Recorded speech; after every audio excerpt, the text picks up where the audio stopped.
hear me on the Instagram. I know we had a little bit of technical difficulties earlier on the Instagram, but I hope you all can hear me. Can you all hear me on Instagram? Are we good? Are we good? I don't know if we're good. Give me. Are we good? Tara, are we good? Can you guys hear me? No, yes, yes, no, yes, no, no, yes. Can you hear me? I want to know if you guys can hear me on the Instagram. Can't hear you. They said they can't hear me. You can't hear me? Kaylin. That's Kaylin. No sound. Okay. So I have to fix this sound issue. Um, no sound. Okay. So there's no sound on here. So let me exit that. Bam. So our Instagram live is being extremely weird right now. So let me try to see if we can go here. Okay, so but we're here with our special guest Zion. We're gonna start right now on Facebook, Twitter, YouTube, and Twitch. And we're here with Zion. Zion is the owner of Queen Sheba Ethiopian Restaurant. Also, she is the founder of the second annual Broadway International Festival coming to a Broadway near you. And it's so amazing because she created this, she found this, she's a visionary for this. And, you know, she is not stopping when it comes to making this reality, not just for the community in Broadway, but the Sacramento community. So, Zion, I want you, the owner of Queen Sheba Ethiopian Restaurant, the best Ethiopian food in all of Sacramento.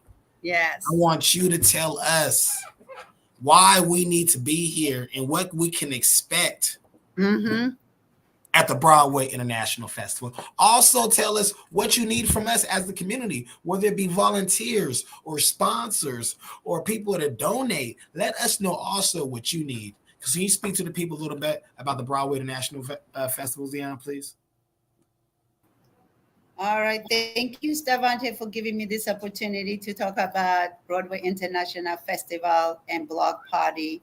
As you know, last year was our first annual. This year is our second annual Broadway International Festival. So it means a lot to me, especially, the reason why we came up with the international festival, because I am international. I feel like I was born in Africa and grew up in Europe and live in America. So, and then also I'm right in the heart of Broadway, where we have all walks of life restaurants. We have Mexican, we have Chinese, we have Ethiopian, we have Thai restaurant right there. We have everything from all over the world. So it made sense to me to celebrate that our diversity, and also in Sacramento, one of the most diversity um, and probably in America. So it kind of makes sense to me who I am and what I do every day today, to celebrate that international diversity here on Broadway. So that's why we're here celebrating again. So, and then also a lot of people loved it last year. So everybody's asking for it too. So even though I am such a busy person doing a lot of businesses in community work, but this is important to me that we keep it going and bring the community together while we supporting the businesses around here and networking and connecting. As you know, Sacramento is, even though it's a big city, it's like a small town where we all know each other kind of. So why not bring people together from all walks of life to celebrate music, food, networking, health and wellness. We're gonna have kids zone. So we're gonna have so much good stuff to celebrate life. So yeah, this is where we are right now, and we are promoting it. And if people want to participate, it's going to be September 4th. It's going to be on Labor Day weekend. It's going to be on a Sunday. We're going to have music. We're going to have Carnival. Marta from Brazil. I've known her for a long time. She is an amazing community. Brazil Carnival. She does a lot of events, so she's going to be there. We're going to have community, talented people, music, art. They're going to show us all that. So come and join us, and it's just going to be so much to celebrate that day. Okay, okay. Yes. That sounds like a lot. Hey, so yeah, Yeah. you have the carnival dancers, you got live performers, you got Yes. musicians, you got food, you got vendors, you got a Yeah. kids zone. It's from Yes. teenage. It's got fashion. You have Yes. Fashion show with health, Samantha. She's a you have the queen. health wellness. Yes. You just have everything. I mean, Yes. and this is the second annual, correct? And what time does Yeah. this start? Oh, at the bottom it says 10 a.m. Sunday, September 4th, 10 a.m. to 10 p.m. between 16th and 19th Street, you guys, the Broadway International Festival. Bring your entire family, bring your Yeah. friends. Tell your neighbors, tell your church members, tell everybody at the community centers, tell the parents at the schools when you drop off your kids, tell Hmm. your exes, and tell your nexus. Tell everybody about the Broadway International Festival. Because if you be there, be square. All right. And we don't Yeah. want nobody that's going to be party poopers at our parties. We want people that come with love and good energy and positive vibes. No Yeah. negativity, no hateful spirits, no divisiveness. We want people to, because we will have security. Yeah. We'll have SAC Safety is very big. We're very big on safety for the Broadway International Festival because this is a Xeon created this for the people and it's free right now because it's for the people. Xeon is going out of her way to make this thing a reality. It's a free event, which means she gets nothing out of this but to support and do something for her community. So the community Yes. can never say she did nothing for the community because she's doing it right now with the free Broadway International Festival. I just want to say how grateful I am for you for doing this festival. And the thing is, this time, we have all the community contributing. All the fund is coming from the businesses and entrepreneurs and churches and, friends and family. So this is how we have to show that we can come together, give free events while we put in our time, our money, our knowledge and information to our community through music and food. Yes. Uh, let me see. And also people can sponsor us. We have a lot of sponsorship and donation. The city, thank you, the vice mayor, she did have some donation for us too. We thank her. Yes, Everybody like her yes, too. let's thank our sponsors and donors right now. Who else we got to thank on that list? Yeah, we have a lot of donors. I mean, I can go on and city together to the businesses, the nonprofit. Yeah. Can you hear me? Can you hear me? Can you hear me? Are you good? So Broadway, Hold on, I don't think she can hear me. as Broadway is huge. Even in Sacramento, it has a lot of. Um, I think her service is going in and out. mm, Can you hear me, Z? yeah. Okay. Yeah, I think her service is going out. So the Broadway International Festival will be Sunday, September 10th. I mean September 4th, 10 a.m. to 10 p.m. If we can get her back on there, we'll try to get her back on here. But she was thanking her sponsors and her donors and everybody that have contributed to make sure that is a reality. And we're so grateful for her for doing this. Like I said, somebody's got to do it. And we're going to see if we can get her back on. And I don't think, the connection's bad. I think her connection's bad. So, yeah, but ladies and gentlemen, September 4th, it's the block party. Please bring the family, bring everybody for this because we want to be able to support and stand in solidarity for our dear sister as she puts this together because as a village we got to support and love one each other and this is one of the many ways we support each other. Actionable items, this is an actionable item. um, Sharing this and making sure you tell people about this event because I've said numerous times, if you're not part of the solution, you're part of the problem. And this is an easy thing to support. By the way, this is nothing hard to support. This is something that anybody can support. and all you have to do is make yourself available. I think she's trying to come back on again. Let me see. Do we got you live? Yes. Okay, so can you finish saying what you're going to say? No, I was gonna say is the reason why it's 10 to 10, 10 to 7. We're gonna have the family, kids. So it's gonna be the festival from 10 to 7, and then from 7 to 10 p.m. we'll be having a block party with a musician, Abba Mahar. He's a reggae artist, so he's going to be performing on the block party. So that's what we. So 10 to 10, 10 to 7 is going to be the festival, and then 7 to 10 it will be a block party. That So sounds mhm, that sounds amazing. yes, Um, hold on, make sure we're gonna try to and then get it's Labor Day weekend too. So we celebrating, all your hard weekend. work. Yeah, and it's Labor Day weekend, and that's something that we love. Yes, We love right there. yeah, And it is Sunday, so people have no excuse not to get out. that's true. That's true. That's Yeah, fair. Thank you. yeah. I'm proud to be a part of it. I'll be there hosting, co-hosting at least. And we got Yeah. Drummer Kid 97.5 is going to be there. Be Mhm. Smooth's going to be there. You have a lot of special guests. I'm super excited for the Broadway International Festival, and I can't wait for this to happen and to be a reality because I know how hard you fought for this festival to make it a reality. And a lot Yes. of people are not dedicated and committed to certain projects because they lose faith and they lose interest, they lose hope. But you've been dedicated, you've been persistent when it comes to this Broadway International Festival. And Yeah. we are lucky as a community. I've said numerous times to have you doing this Thank because, like I you. said, it's free. It's Yeah. free. It's Yeah. free 99, everybody. It Yeah. is free 99.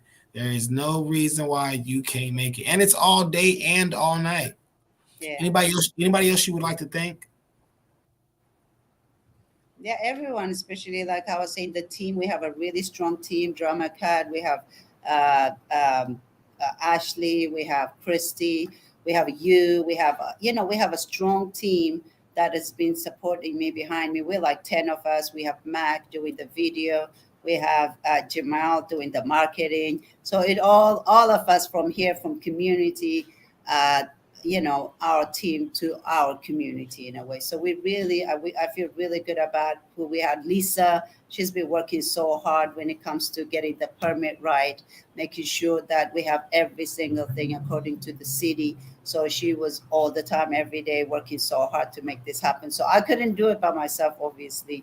All this strong team, the community, all volunteers too. We all volunteering, so nobody is really getting paid for doing what we do. So this is a hard work and then a hard work too. So, but it feels good to give back to the community that giving us every day. That's why Yeah, I'm here, still here. thank God you're still here. Thank Yeah. you for joining. Thank you for the team, Christy, and everybody else that played a part in making this a Yes. reality.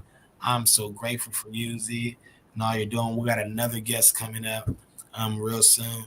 But I just want to make sure we got this message out of the Yes. Broadway International Festival. I Yes. wanted to Yes. make sure that we were getting out the message of love, hope, solidarity, and unity in the community. Because what this is unity in the community. The Yes. second annual Broadway International Festival, a free event. They are accepting donations Sunday, September 4th, 2022, 10 a.m. to 10 p.m. Broadway between 16th and 19th Street here in Sacramento, California. For more information, you can go to www.broadway-festival.com. That's www.broadway-festival.com. And remember, support this cause. We're looking for more sponsors, more donors, more volunteers, more people to become vendors, more people to join in on what this is because this is it's amazing. Yeah. It's Yeah, amazing. definitely.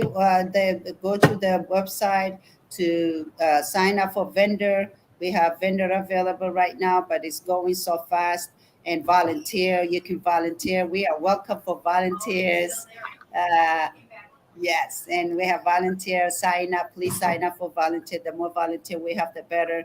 And yeah, and also go to Broadway Intel Festival.com is our website where you can sponsor, you can donate, you can participate, you can email us, you can communicate with us through that. In that way, we are really doing it together as a community here Thank in you, South. Zion. Thank you, Yeah. Zion, for your time. I appreciate you. I love you. Yeah. Thank you. The Broadway Cheers. International Festival coming up September 4th, everybody. That's Sunday, September 4th. It's a Yeah. family-friendly festival from 10 a.m. to 10 p.m. between 16th Street and 19th Street. Once again, that is the Broadway International Festival. And let's make sure we support our sister, the owner of Queen Sheba Ethiopian Restaurant, because it's some of the best Ethiopian food in Sacramento, if you ask me. So thank you for that, Zion. We're going to bring in our Thank next you guest. I appreciate so your much time. for having me. Appreciate Yes, you. ma'am. All right, we got Thank another. you. Yes, ma'am. Okay, so we got another guest with us, ladies and gentlemen. Our brother Kwame. Kwame, did I say it? Did I say it right, brother? Oh, Kwame Kwame, Curry. our brother Kwame Curry. And this one, earlier today, for everybody that wasn't watching, we had a guest on here. Her name was Brittany. She was assaulted by the principal, Patrick Birdsong, at Woodard Ranch Elementary School while she picked up her 6-year-old today. And then the principal also attempted to drive off in her car after that. And we're calling for accountability for that sister, Brittany, because that principal should have never put his hands on her, and he should have never attempted to drive off in her vehicle. And it's a shame that people have not been held accountable at Woodard Ranch, and we're start calling for accountability. But this is another school, in another case, we want to call for accountability. And this is Monterey Trails High School in Elk Grove. And you guys are probably familiar with what happened at that school recently, where our brother Kwame Curry, our brother Kwame, could tell about what happened that day in the incident. Can you tell us the day that happened, what happened, and if you could elaborate a little bit on what led up to the events of what happened? Okay, so yeah, the situation happened last Wednesday. Last Wednesday at my son's school at Monterey Trails, and so there's a bunch of different stories and stuff that was out there and stuff, but getting to the bottom of everything over the last week. So my son was in the gym, playing on his playing a game on his phone. When out the corner of his eye, he seen somebody reaching, like reaching down by his shoes, and his stuff and like that. And so my son was like, looked up and was like, dude, like, get away from me. What's, what are you doing? Like, get away from me. I don't like people playing by me like that. And so the boy, instead of him, being like, oh, I dropped something or I did this or I did that, felt the need to have choice words with my son.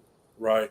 So my son got up and my son was like, dude, like, get away from me. Like the boy walked up on my son with, 3 or 4 other people, so right then and there, my son was like, in defense mode, like, dude, like, get away from me. Your stuff is over there. Like, get back.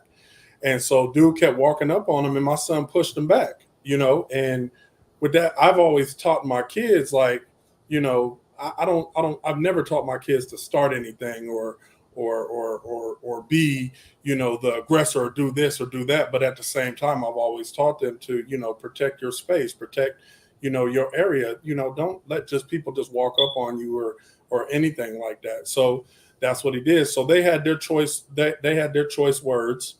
And so that kind of narrative is out there trying to act like my son was bullying this other boy. My son never met this other boy before that time. And so my son grabbed his stuff and he left out the gym because, like I said, he was by himself and the other boy had other people with him. And in that video that I seen, there was other kids kind of instigating stuff and, he told him to get away. Oh, he, checked him and this and that, all that old BS that, kids do or whatever. So my son went to his second period class. He went to his third period class where he actually has the class with the boy again. So there was ample time, if he felt like, he wanted to do something or if he felt scared or whatever, it could have happened during that time. They had no words during third period. Nobody even said anything to each other. And my son wasn't even thinking about the situation no more. He was going on with his day, and that was that. So after third period is lunch. He has first lunch. So he was in the cafeteria, standing there getting his lunch. And while his back was turned, the boy had again walked up on my son with other boys and stuff like that. He had one of his friends recording. There was a young man by the name of Roman that told the other boy where my son was at the time, and then yeah, they stole a fire extinguisher from the gym. He had it concealed in his backpack. He took the fire extinguisher out of his backpack. He hit my son in the head with it, like on the top of the head in the downward motion. My son was knocked unconscious at that point, and then he took the fire extinguisher and threw the fire extinguisher at my son's face. And then somebody kicked my son in the face, and then that was and that was the end of it at that point. That's what I seen, and then go from there. I was never notified by the school about what happened or anything. Like, we were actually, I run a business with my kids and stuff. We do graphic designing, printing, apparel printing, embroidery, all that good stuff. So we're actually in the garage working on some jobs. And my son gets a phone call. And we were actually about to start eating or whatever. I had ordered some food and we were about to start, taking a break and eating. And his whole facial expression changed. And I looked at him and I was like, what's wrong? And he's like giving me like the 1 second, give me a second. And he's listening. And he's like, what? And he was like, okay. And he hangs up and he was like, we got to get to the school. I was like, what's wrong? He was like, somebody just hit KJ in the head with a fire extinguisher. You know what I'm saying? And I'm like, what? I jump up. We're racing to the school. I'm calling the school, and I get a student that answers the phone. I'm sitting up there telling, like, damn near getting an argument with the student to put an adult on the phone so I can find out the status of my child. And then somebody gets on the phone and they're like, who is this? Like, and I'm like, man, I'm trying to find out what's wrong with my son. What's going on with my son? What's the status of my son? And they're like, oh, well, we don't, I'm not totally sure what's going on. Let me put you on hold and get you with somebody. And I'm like, at this point, I'm like livid. Like, how don't you know what's going on or whatever? So then somebody finally gets on the phone, and then she's trying to downplay it. And she's like, oh, well, something happened with your son where he was having some kind of medical issue or something. And he, and he was having breathing problems or whatever, and he passed out in the gym. I was like, passed out? I was told that my son got hit in the head with a fire extinguisher. Oh, well, we're not too sure about all of that. This is just the information that we know, that he was that he was having breathing issues and passed out in the gymnasium. We don't know about all the other stuff like that. And so I'm almost to the school. And I was like, you know what? Don't worry about it. I said, I'm going to check this out when I get to school and I'll get to the bottom of it. And they're like, okay, where you're at? I said, I'm about to turn right here by the school. And they're like, okay, we'll come around to the back because that's where your son is, in the back. So I hang up with her. I called my son's mom, and she had just got to the school. She had just got to school and was going in the gym. And she's asking questions about everything that's going on. And then the fireman gets on the phone with me, and he's like, hey, this is, such and such. I'm just here to let you know, we checked your son out. We feel it's okay for the ambulance to be sent away and stuff like that. Your son doesn't look too hurt or whatever the case may be. So we're okay with sending the ambulance away and stuff like that. And I was like, you want to send the ambulance away when somebody, was hit in the head with a fire extinguisher? And like, he was even confused, like, what do you mean? I was like, that my son was hit with a fire extinguisher in his head, so what, I don't know what's going on, but don't worry about it. I'm about to walk in the building. So I walk in the building, and then, security and some other people start, well, it's come to our attention that, your son was hit. Your son was hit with a fire extinguisher and stuff like that. And I'm like, okay, so now you guys want to sit up there and tell me, why didn't you guys call me? Why didn't you guys get on the phone and say something? Why, well, we were, so much stuff was going on, or whatever the case may be. So much stuff was going on. Like, this doesn't even make any sense. You know what I mean? My son was knocked unconscious. My son was hurt. And at this time, I didn't know the severity of the hit. I haven't seen any videos. I haven't, nothing said anything else to me. And the funny thing is, the other way that I was notified, about my son was an ex-girlfriend. An ex-girlfriend called my phone and was blowing up my other phone. And I answered, and she's like, you need to get to the school right now. So everybody and their mama, except for the school, was contacting me and trying to tell me what happened to my son. But the school could not even call me and tell me what happened to my son. So at that point, I get into school, have my words with the people at the school. And then I'm checking on my son. My son is in tears. He's like, I just want to go. I just want to leave right now. I just want to leave here right now. I said, son, I'm taking you to the hospital. He's like, okay. I'm hurting. I can barely move. I was like, all right. So I'm helping him up. I told, my other son to get his stuff, go to the car. And I told his mom, go to the school next door, which is Edward Harris. Go get Kalia out of school. Go get my daughter out of school. So she goes to get her out of school. I put my son in the car. We drive around to the front. When I drive around to the front, I actually see that there's still a lot of sheriffs and stuff in front of Monterey Trails. A lot of sheriffs and cars and stuff in front of Monterey Trails. And it took everything in my soul not to turn in that circle and go, in the school and say something to the people in the front. But I'm like, I'm worried about my son. I'm like, let me get him to the hospital. So I grab my daughter, and when my daughter finds out, like, her mom tells her, and she just breaks down immediately. So now I'm trying to console her and get her situated and get her in the car. And then we're driving away. So I pass the school again on my way to the hospital. So when I get almost like half a mile from the school, and all of a sudden my other son is in the back seat and he starts screaming.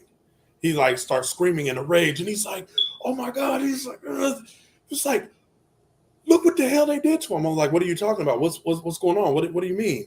And he's like, look, and I literally stopped in traffic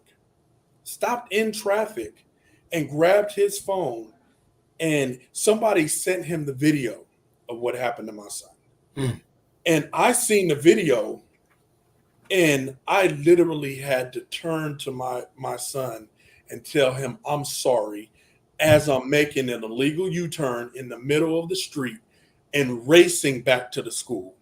At this point, I walk in the school, and all eyes on me. At this point, people are jumping up and trying to come towards me. And I walk by the principal's office, and I'm like, man, you guys better tell me that this boy is not here at this school right now.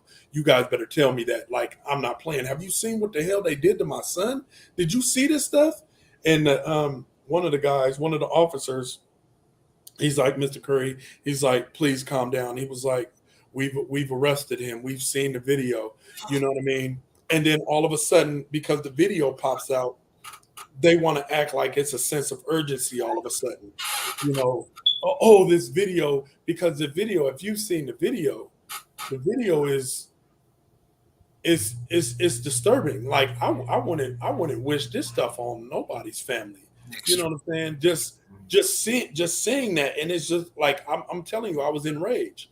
So they called me in the one of the vice principal calls me in the office. She was like, Mr. Curry, can I please talk to you? Can I please talk to you? Can you just calm down for a minute and talk to me? And I start going in the office, and then one of their security, that knows me, He's like, Mr. Curry, he was like, do you mind if I come in there with you so I can talk to you? And so he comes in, they shut the door, and she's apologizing to me about everything. He looks at me and he was like, Kwame, look, man, I'm so sorry, about what happened. He was like, this was like right behind me. It happened like a split second, and when I turned, I all I seen was, your son on the ground, and then, the we rushed the dude and took him out of there. So the thing is that you guys knew from jump, if you got proper communication at the school, you guys knew from jump that my son was hit with a fire extinguisher, but you guys failed to say something. When we were at the hospital, when we finally get to the hospital, and the sheriffs and everybody is talking to me, even the sheriff is telling me, this is the information that we got from the school.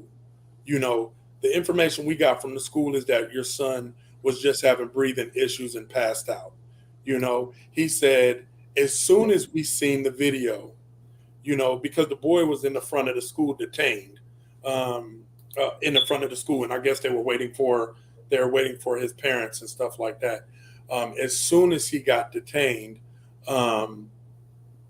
literally they said, as soon as they seen the video, he said we immediately went to the front. And arrested the boy on attempted murder charges at that point. And there was some other stuff that was said, but they said that they were even given the wrong information, and it was just all bad from that point. So the doctors and all of that stuff, like when they seen the video, because I actually had it in my phone, I showed them, and that first thing one of the doctors said was like, and the ambulance didn't bring him in.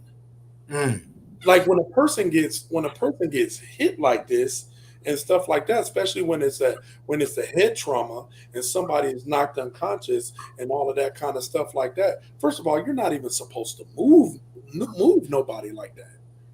You know what I'm saying? They're supposed to be isolated right where they fell, because they don't know the severity of the head injury. They don't know the severity of, whether it affected their neck, their spine, their this, their that, all of that kind of stuff.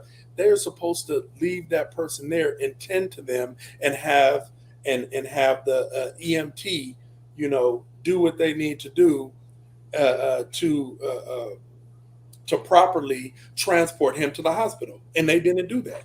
They sent them away and then lied and said that I refused service from the ambulance. So it's ridiculous, man. And the comments people are saying, they say everybody's agreeing with what you're saying. They say, yeah, the brain, the head trauma. The comments we're getting are agreeing with everything you're saying. And then one comment stood out to me. They said, too little, too late. They tried to cover it up. Yeah. Do you feel that? You do feel that way? You know what?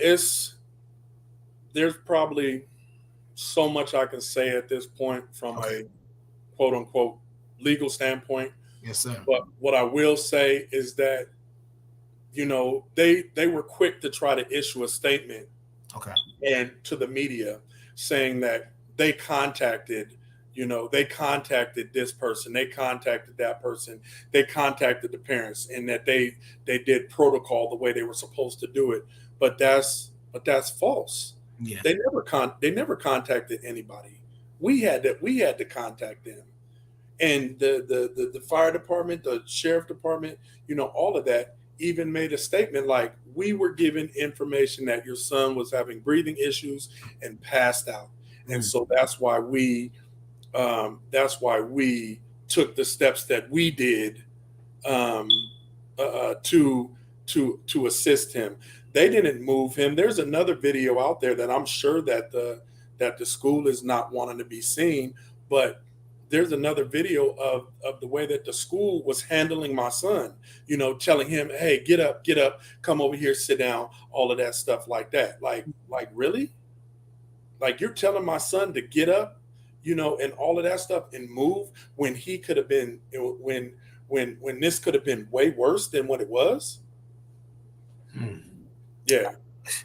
And it breaks my heart. It just breaks my heart because not only did this happen to your son here, but you knew the mother of the person who did this to your son.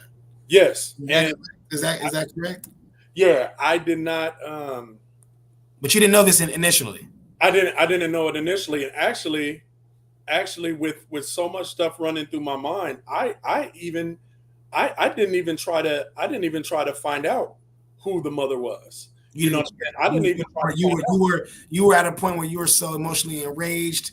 It was your son. The way the school handled it, the way the EMT handled it, everybody had failed you on some levels and all levels to the point where you were just righteously angry about how everything went down. Is that fair enough to say? Across the board. One of my feelings was, I was like, I don't think I had to pray about my thoughts. I don't think I wanted to know at that point. Can I say something real quick before you finish? Yeah, go ahead. Is that when I seen the video, I almost lost it myself because I felt like they tried to kill Junior. I felt like I felt like he was dead at that point when I seen it. Honestly, I didn't know. When I seen it, I could only watch it one time. I could not watch it again. Like when I seen it, I could not believe it to the point where my heart just. So I can only imagine as a father to the point where you seen it, you had to turn around and make a U-turn. Yes, is that boy still here? Yes, because that's the way that I felt, and they say things happen for a reason, but I swear with all of my heart, they are lucky I didn't see the video before I initially got to the school. You know what I'm saying? Like I'm man.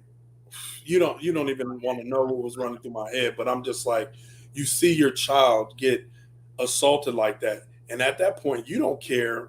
You know what I'm saying? Like a part of you as a parent, I know in the Black community we joke about this all the time. You know what I'm saying? Let something happen to my kid, I'll fight a kid, I'll this to that, all of that stuff. We joke about stuff like that, but parents feel that way because of the simple fact of like these kids today is like running around like they have no sense of consequence, no respect for life, no this, no that. You know what I'm saying? And you have to put that stuff on the parents. You know what I'm saying? A lot of times, because if the roles were reversed, I'd be sitting here talking to you right now saying that my son, with all due respect, deserves whatever punishment he has to face. Point blank. There's no ifs, ands, or buts about it. You know what I'm saying? And I talk to my son. I have 6 sons. And 2 daughters. You know what I mean? And I've never had an issue with any of my kids with the schools. They never had problems with fighting. They never had problem with this. Never had problem because my kids don't carry themselves like that. You know what I mean? It's man. But just seeing that and seeing him hit the ground the way that he did, and then the malice to throw the fire extinguisher at his face again, and then somebody kicks him in his face, man. Yeah. I think we all need a break on that one because just hearing you describe it again all over, and then for you to have that, we call it transformative conversations with the mother, because like I said, you end up realizing that you knew the parent of the person who did this to your son. And I want to know, you can talk about it if you want. How'd that conversation go? I was actually, we were, in the living room. Me and my kids were in the living room, and I was actually working on some stuff for a family or whatever. Actually working on some obituaries for a family, and I got this call from a blocked number, and the lady on the other end of the line, it was like, is this Kwame? And I'm like, yeah. And he's like, oh, hey, are you busy? And I'm actually thinking that this is somebody else calling about, some obituaries or something like that, or some other stuff. And I was like, yeah, I'm a little bit or whatever. And she's like, do you mind stopping what you're doing right now so that we can talk? And at this point, and I was like, what? And she's like, this is the mother. And I was like, what? And she was like, this is the mother of the boy that assaulted your son. And I was like, I looked at my kids. I handed my son my laptop. And I said, I'll be back. I'm going to go in my office. I'm going to go in my office and have a conversation. Whatever. Went in my office, shut the office door. And, I took a pause because I didn't, at this moment, I didn't know what I wanted to say. I didn't even know if I wanted to hear what she had to say. You know what I mean? But I sat there and I was like, go ahead. And she's like, I just want to tell you that I'm sick. I'm sick at what happened. I don't even know what to say, but I do want to tell you that I'm sorry, for what happened to your son. She's like, I just want you to know. And she was like, you don't even understand. She was like, you don't even realize that we've been friends for over 20 years. And I was like, what? And then she says her name. She's like, this is Star Kwame. And I'm like, oh my God. I'm just sitting up there I was like, okay. And I'm sitting in front of my computer, and I actually punched up her page and seeing exactly who she was. And so, she started speaking her mind about stuff and stuff. And she's like, I don't know why my son did this. My son is a good kid, and this and that and all of that stuff. I probably don't doubt that. He's probably a good kid with you. Yeah, but you don't know what your kids do, outside of the line. But that's what was going through my mind. But I'm still listening. And then she said her piece about what was kind of the conclusion she came to on that side. I said my piece about what happened with the situation. And then I was also like, this whole narrative about the whole bullying thing. You know what I'm saying? I was like, my son didn't bully your son. My son was defending himself and going from there. And she was like, you're right. She was like, this has nothing to do with bullying. My son wasn't bullying your son. She was like, my son wasn't bullying your son. Your son wasn't bullying my son. This has nothing to do with bullying. This is two kids that, got into an altercation that went way left, period. That went way left, and then go from there. And she was like, I was nervous to call you. I was scared to call you. I didn't know what to say. She was like, I just knew that I was gonna have to face you. You know what I'm saying? One day or another, I was gonna have to face you. She was like, I didn't know what you were gonna say to me over the phone. I didn't know what words you would have for me, or even if you would even take this call, and stuff like that. And I just was like, there wasn't too much that I can say, because at this point, you know,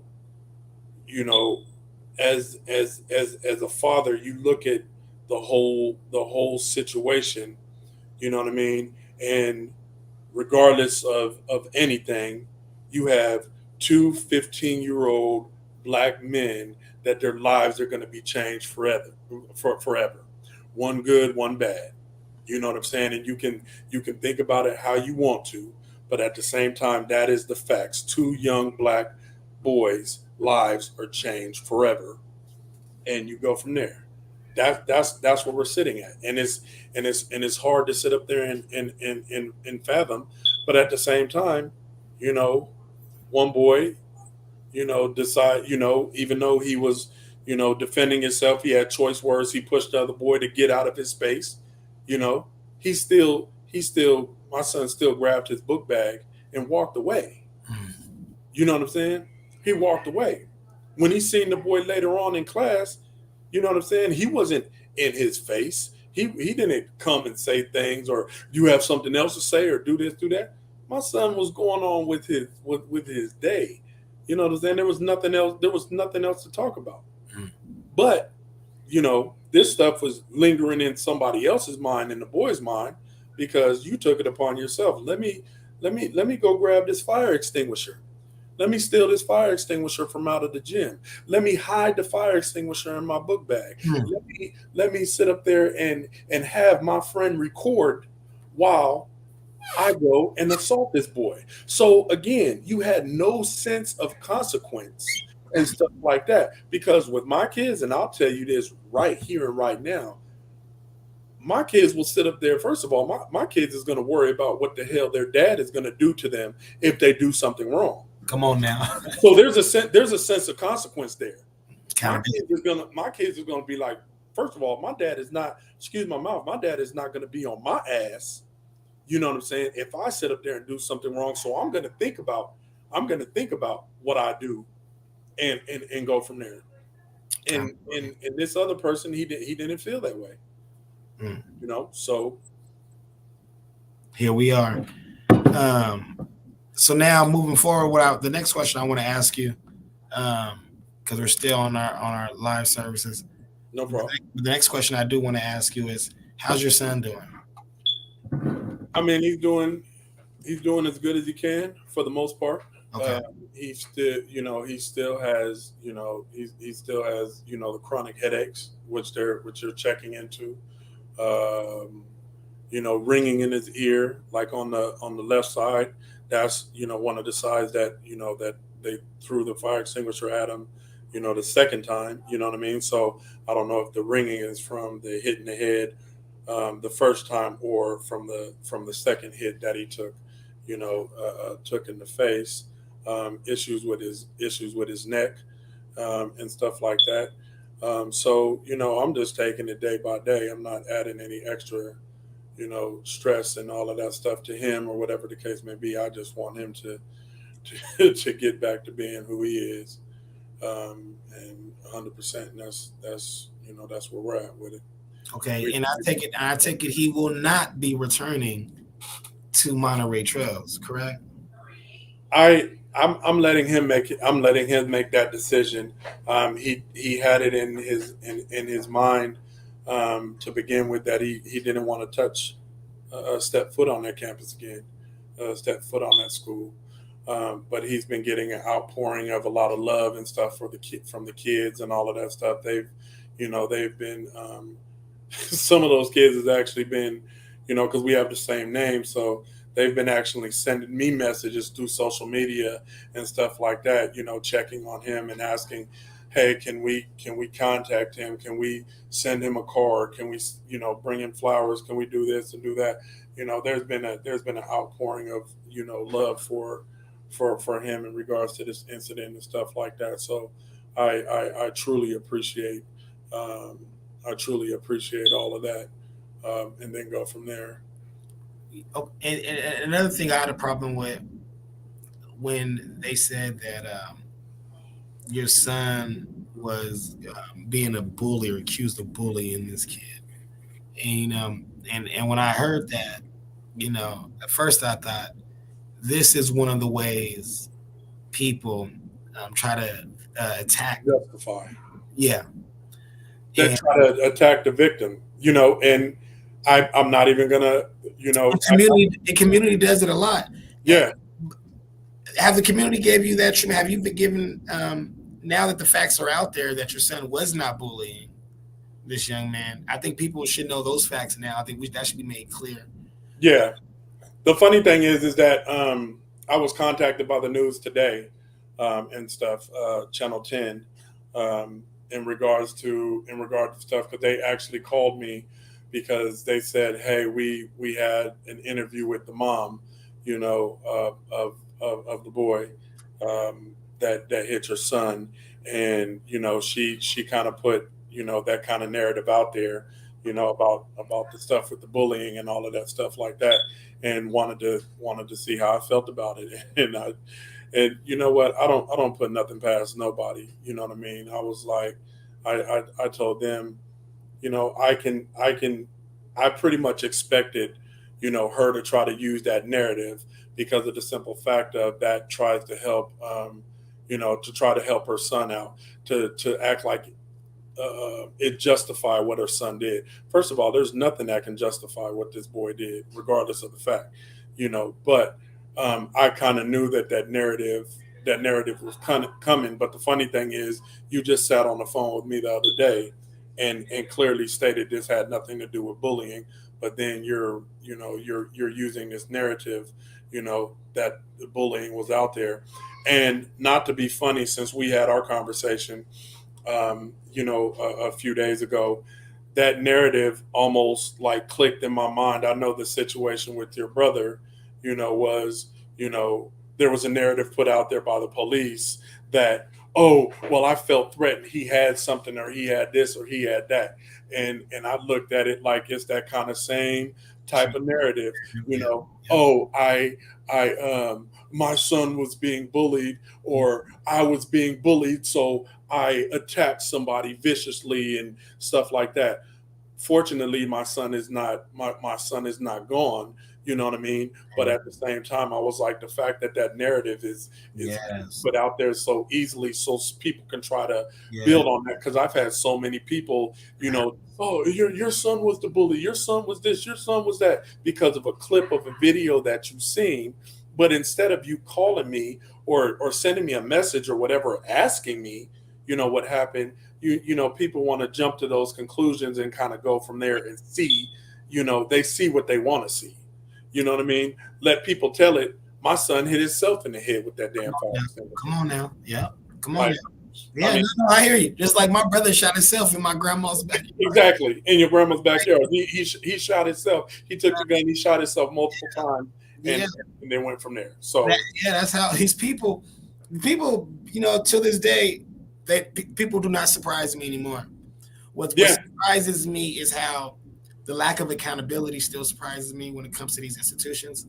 The way that these children are becoming, a lot of these young kids are becoming mildly aggressive. I was talking to some of these parents. They said, well, they've been locked in the house, Mr. Clark.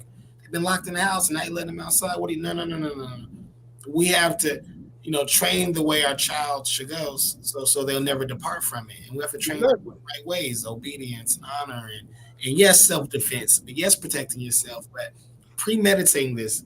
And I love the way you broke it down.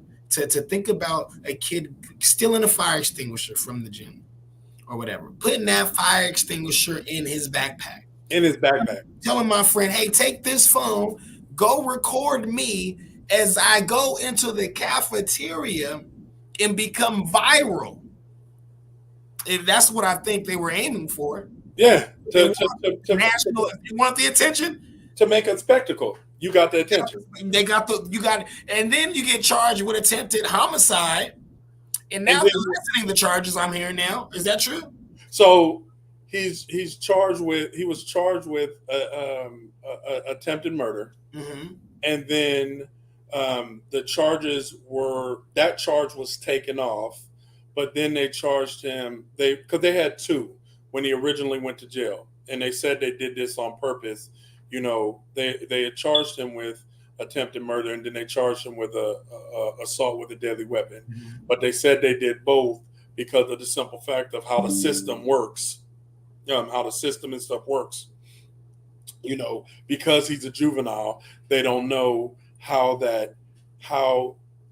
there's not a clear-cut way on how they can interview him because he's a minor and get to his psyche about the intent of the murder.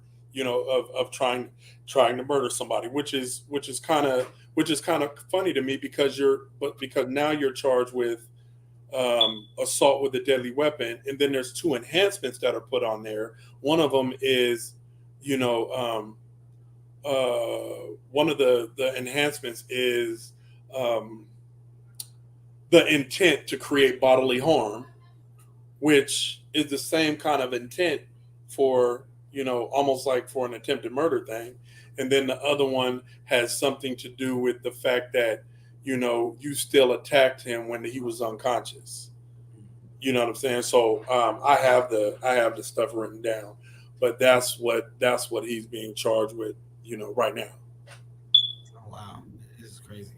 Exactly. Yeah. This is just sad, sickening. I think now a good way to conclude it because this conversation is to talk about the actual items moving forward and how we can do to support this family, to support you moving forward. What can the community do? What can we do, actual items wise, as a people? Anybody watching? Anybody wanting to support your son? Anybody want to support you or the family? Anybody want to stand behind the next steps when it comes to your fight and what you want to do as a whole? I don't know. Maybe it doesn't end here. Maybe you want things to get done. Maybe you want more to get done.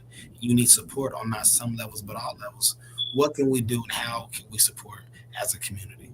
Well, um, oh, I thought I had this conversation with you. We didn't talk too much about it, but one of the things that I did, and I've posted about this on my page and stuff like that, is that we actually, me and my son, we actually had a heart to heart. We literally sat on the stairs of my house and just had a long conversation about this incident, about life in general, about moving forward and stuff like that. And as a father, you want to make those right decisions about your kids and all of that stuff like that. But then you also want to see what kind of decisions and stuff they want to make. So we actually sat back and just, we talked about, the whole forgiveness aspect. We talked about, you know what it would be moving forward to help him heal and stuff like that. So one of the things we said, like, I told him, I said, you have to think about it from a perspective that love is greater than hate, right? And so with that being said, me and my son, we sat back, and that's how we actually came up with this, like the shirt and the hat and stuff that I have on. I came up with this. We both came up with this design and stuff. The whole love is greater than hate thing, and that's how we're moving forward to try to kind of break that stereotype in the Black community and stuff, that if somebody does something bad to you, that you have to match that hate with hate, and stuff like that. So I was actually very proud of my son for some of the things. I won't disclose, the stuff that he said, but I'm actually very proud of him for his way of thinking, and stuff with everything that's going on, especially considering that he's the one that was assaulted and had to deal with the stuff or whatever. So I took the time, after we had our conversation, I took the time to, put these designs all together. I put the stuff on our website and all of that. And so we actually there's a bunch of people that already started placing orders, but a part of the proceeds. What's the website so we can share that? Oh, it's Shopcocky, shopkoci .com. TI. Yeah, shopkoci.com/love.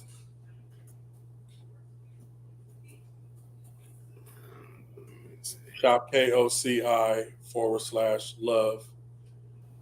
And our whole message is breaking the narrative and breaking the stereotype that you have to match hate with hate. Is that right there? Shopcocky.com/love. Yep.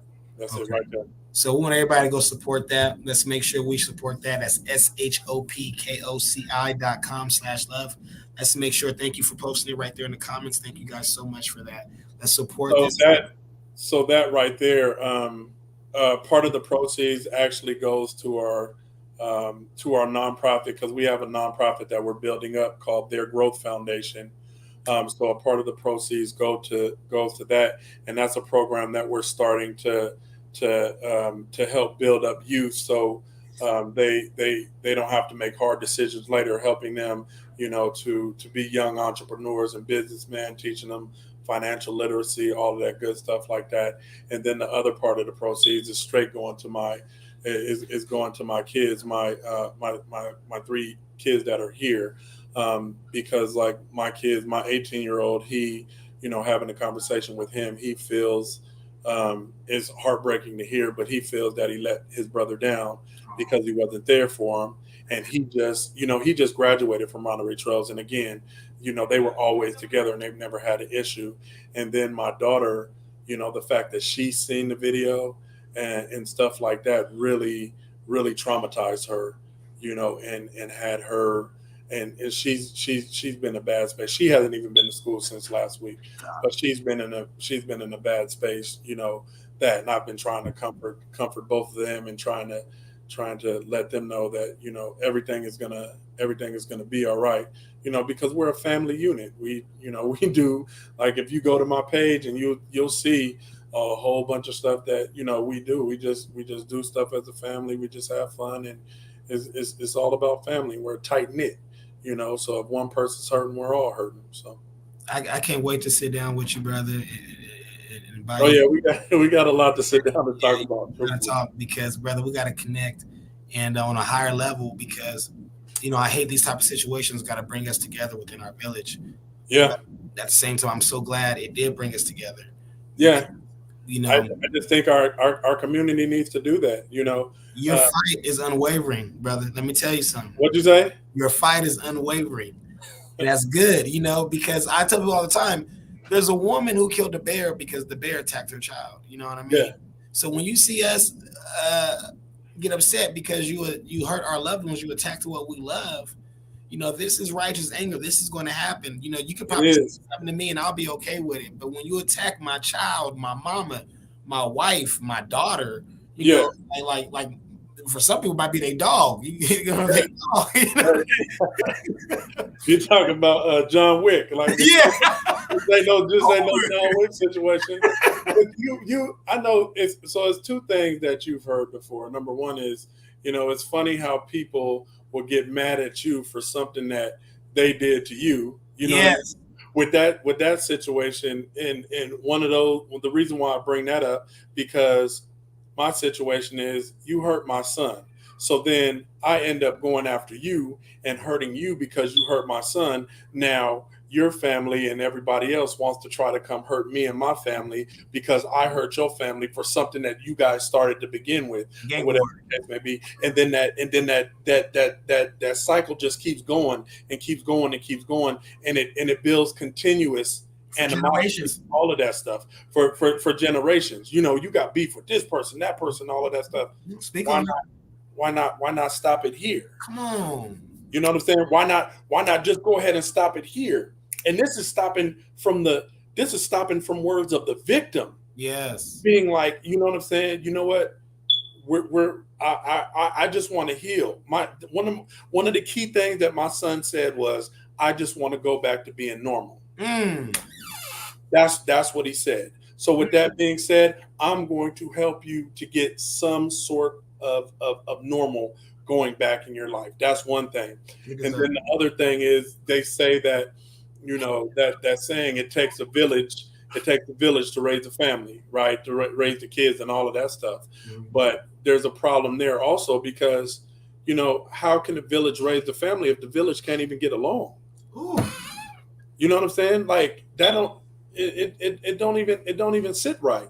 So with that being said, you know what I'm saying? Like, one of the things schools need to do more of is when there's an altercation between kids or whatever the case may be, why not have a meeting with the families and squash that from there and go from there? Why not sit down with the families and try to get that situation going from there, instead of having both sides feeling some type of way, and then it's beef in the streets, because if you see me or you see this or you see that, and then you wanna do X, Y, and Z. Come on now. That's why, yeah, and So that's all why the we need to. different things that they need to do. That's a great solution. And I think that's something that these schools need to listen. That could be an actionable item as well, because that's something that can be done for generations to prevent things from escalating to a higher level. Also, what I would like to add to that is these conversations need to be had on a higher level, more within the community as well,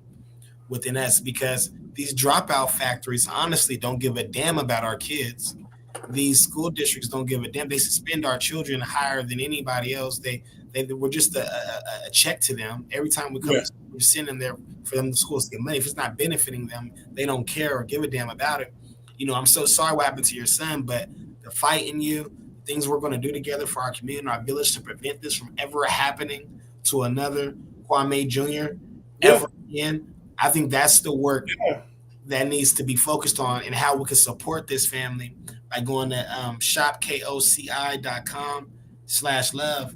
So that way we can also be a financial support. I always say emotional support is good, but we also got to make sure we're a financial support. Yeah, and I'm gonna say this to the other side. I didn't respond. I literally didn't respond to this lady's, apology and stuff like that. You know what I'm saying? But she's not responsible for what her son did. You know what I'm saying? That's not she. They're I don't know about her parenting and all of that stuff, so I'm not going to sit here and try to talk about her parenting or try to be like this or try to be like that, because I say this all the time. Our kids are influenced by more than what's going on in our household. Come on now. They're influenced by more than what's going on in our household. That's so true. And so, there is some kind of accountability, and I recognize that there was some kind of accountability by her trying to, apologize to me and stuff like that. I get that. I totally get that. But at the same time, I totally feel, for her as a mother also, on having to sit up there and deal with that. But the bottom line is, is Curry family values on mine. You know what I mean? Come on now. That's what ended Curry family values on that note. That's period. And it's also accountability on not some levels, but all levels. As a father, you should not have to figure out how the gravity of the situation, how big it is based on a video as you're taking your son to the hospital. You see, that would turn me to turn around as well. I'm turning around too. Damn it, man! You don't even. I literally like. I can imagine. We kind of joked about it a little bit, or whatever the case may be, like days down the line. But like, if you can only imagine, like, I can. Your son is sitting there. Your son is sitting there in pain, and you're like.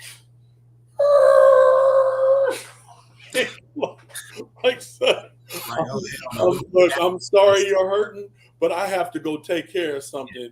Hey, what's that from Menace to Society? Oh, yeah. When the dude was like telling the girl, he was like, she's like, no, and he's like, I got to go. I'm gonna handle this for you. You know what I mean? Like, sometimes you gotta laugh to keep from crying, but you got to. You gotta laugh, keep from crying. That's how I felt. I was like, I'm gonna take care of this stuff for you. Don't even worry about it. But but man, there's some great people, man. Like special shout out and thanks to my friend Lorene Pryor from the Black Youth Leadership Program. She's one of the first people that I called when this incident happened, and she's been taking care of stuff, and she's been my family advocate since day one, and stuff like that. So, I truly think that she was like, God put her on my heart to call, because if I would have Come on now. Yeah, you already know, but Yes, that's sir. that's where we at with it right there. Yes, sir. So thank you so much, brother, for coming on here and sharing your side of the story, Yeah, sharing with us what happened, having this long conversation with me, so that yeah, way we I get appreciate it. everything down on the table. That way we ain't got to repeat ourselves never again. Yeah, That way we can move on with love, but move forward to actionable items as it pertains to accountability on yeah, not some levels, but all levels. I appreciate you, brother. I'm gonna yeah. leave. No, I appreciate you. You know what I'm saying? Putting this, having this platform to sit up there and do this. And we need more brothers like you out there, man. You know what I mean? And to get into a lot of stuff. You know what I mean? To get into those corners that people are, a lot of people are scared to go into. So I appreciate you, brother. Yes, sir. Thank you for your time, brother. Love you for that. All right, I'll be buying some off the website, by the way, as well, man. I'll be supporting. I'll be sending my love, man. all right, man. I appreciate you, both. Yes, sir. Yes, sir. All right, go. All right. Now that was our brother Kwame Curry. He was the father of the young man who was assaulted at Monterey Trails High School with a fire extinguisher.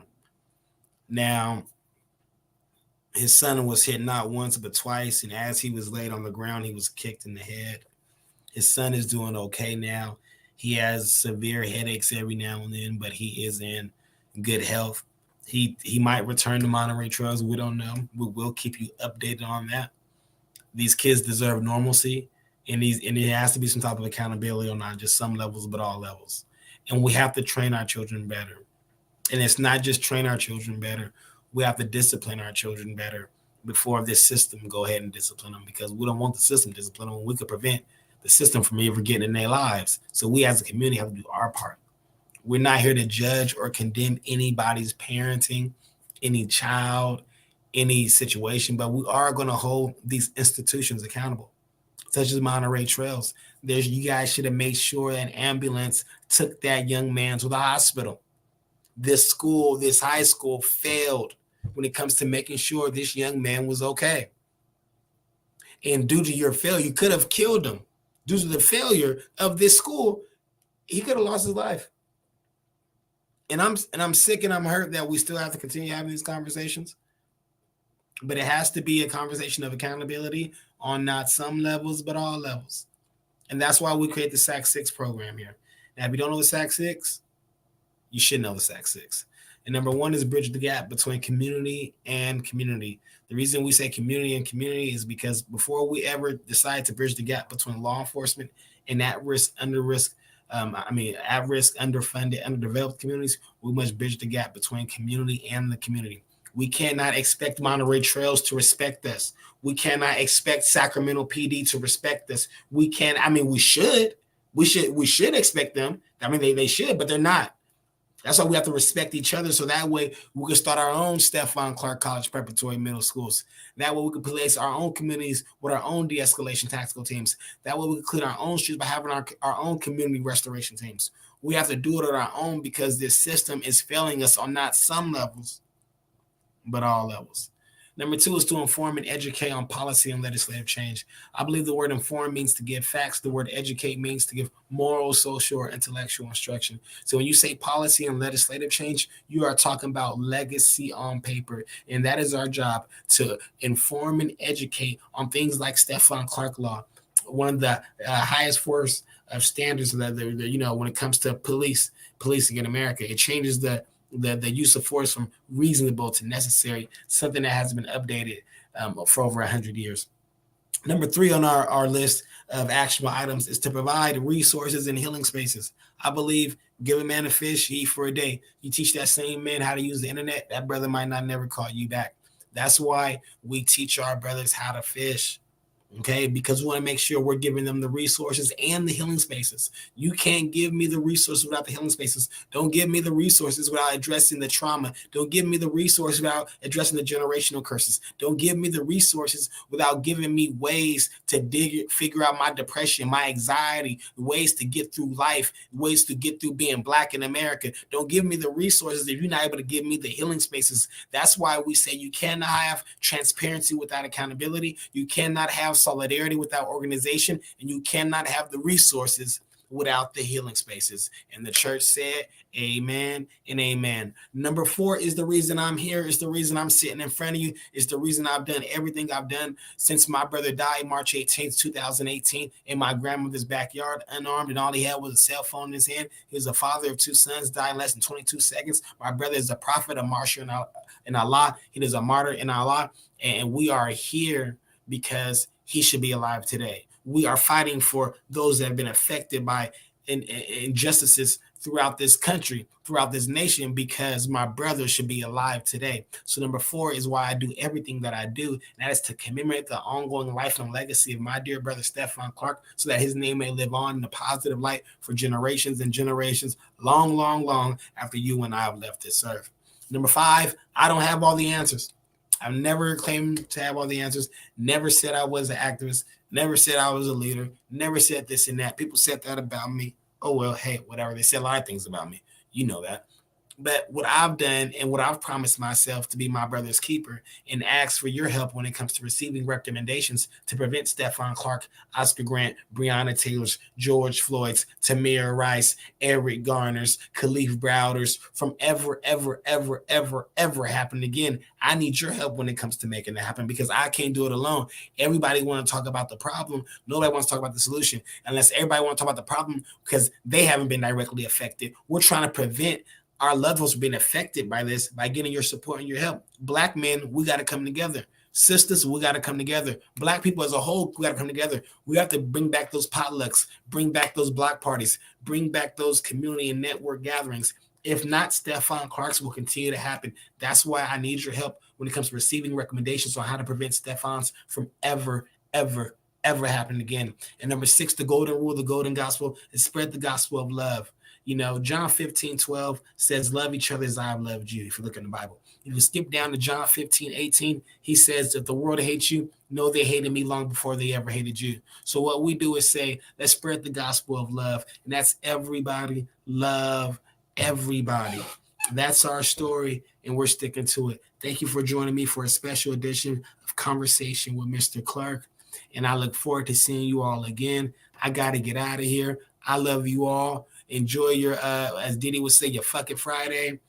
Enjoy yourselves. If you have any questions, comments, or concerns, or how you can support these families, or Brittany, who was assaulted today as she picked up her 6-year-old daughter at school by the principal, grabbed her, and then also tried to drive off with a car. I want to support that sister. I want to support brother Kwame Curry. Then please write us the message. Join the movement, not the moment.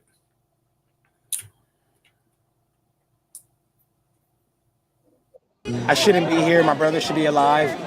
And this next generation, they're not marching for another 30 years. Summer's gone. The breeze stops blowing. The sun just leaves the sky. We've been working on I Am SAC Foundation. You can find that online at IamSACFoundation.com. But most importantly, we've been working on bridging the gap between law enforcement and at-risk community, providing resources and healing spaces for those in need in our community, informing and educating about policy and legislative change, because I believe that is legacy on paper. We've been working on receiving recommendations from the community on how to prevent Stephon Clark's from ever happening again across this country. We've been working on spreading the gospel of love. Everybody love everybody. Much more work needs to be done when it comes to community sustainability, intellectual independence, and of course, inclusive economic development. So I want to make sure our kids have the tools to be able to teach themselves how to fish and eat and grow their own food. So that's what we've been doing. We've been trying to work on building our village in a way it should look like. Stephon Clark law was passed at the ending of 2018 or the beginning of 2019, and we're trying to get that implemented on a national model. At first, my passion wasn't directed. Passion without direction is chaos. Passion with direction is purpose. So now that my passion is directed, I'm able to fulfill my purpose in a more articulate, efficient way. This is history. This is history. Look at the crowd, look at the people. Look at our people, look at black people. What do we do next is the question.